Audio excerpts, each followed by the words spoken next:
Hey everyone, I'm Lauren from TasteBetterFromScratch.com, and today I'm going to be showing you how to make the best blueberry muffins. They're soft and moist, loaded with blueberries, with a delicious crumble topping that really sets them apart from the rest. Blueberry muffins made in your home kitchen are the definition of taste better from scratch. They are so easy to make. I'm going to show you how to do it. First, we're gonna add our dry ingredients to a mixing bowl. We've got 2 1/4 cup of flour, 1 cup of granulated sugar, 1 1/2 teaspoons of baking powder, and 1 teaspoon of baking soda, 3/4 teaspoon of salt. We're gonna whisk these together. Grab a second mixing bowl to mix your wet ingredients. We have 1/2 cup buttermilk, 2/3 cup of oil. You could use canola oil, vegetable oil. You could substitute applesauce if you want them a little healthier. 1 teaspoon of vanilla and 1 egg. We'll mix these together and then we'll add it to our bowl with the dry ingredients. Okay, now we can pour our wet ingredients over the dry ingredients. The only thing to remember when you're making most any type of muffin like this is to not overmix the batter.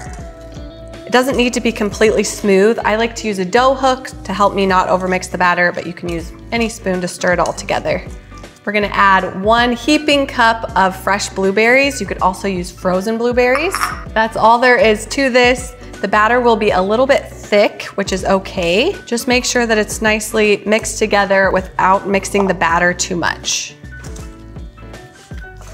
Grab a greased standard size muffin tin. You could also use paper liners if you want, and scoop the batter. This should make about 12 large muffins, so just divide the batter evenly between all the muffin cups. Before we stick the muffins in the oven, we are going to make a quick crumble topping to add on top.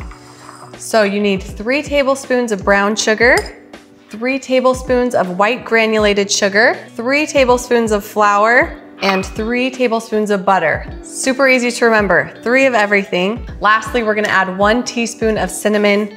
I love this, just gives it an extra little delicious flavor. You can use a fork to cut the butter into this mixture.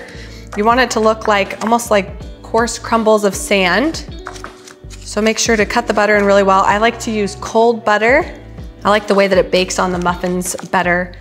It's a little more of a crispy crumble topping when you use cold butter. Our crumble topping is ready. We're going to sprinkle a little bit over each of these muffins, the best that we can.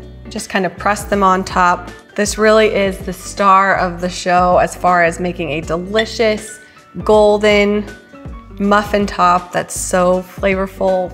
We're ready to put the muffins in the oven at 375 degrees for about 18 to 20 minutes. Keep an eye on them. You don't want to overbake them, or that's when they can end up dry. Let's check on our muffins. My whole kitchen smells of these beautiful muffins. Can't wait to try one. They look perfectly golden on top. You can use the toothpick test if you want. Stick a toothpick in the center. If it comes out clean, you know that the muffins are ready to eat. I like to let them cool in the pan for just a few minutes before we remove them to a cooling rack to cool completely. We're ready to get them out of the pan. Because our pan was greased, we should be able to get these out nice and easy. I like to stick a knife down one edge just to kind of help me lift the muffin out, and then put it on a cooling rack where it can cool completely. Look at that beautiful golden muffin top from that cinnamon crumble that we added earlier. These just smell so good. I can't wait any longer. Let's dig in. Oh my gosh, these are so moist inside. Look at that.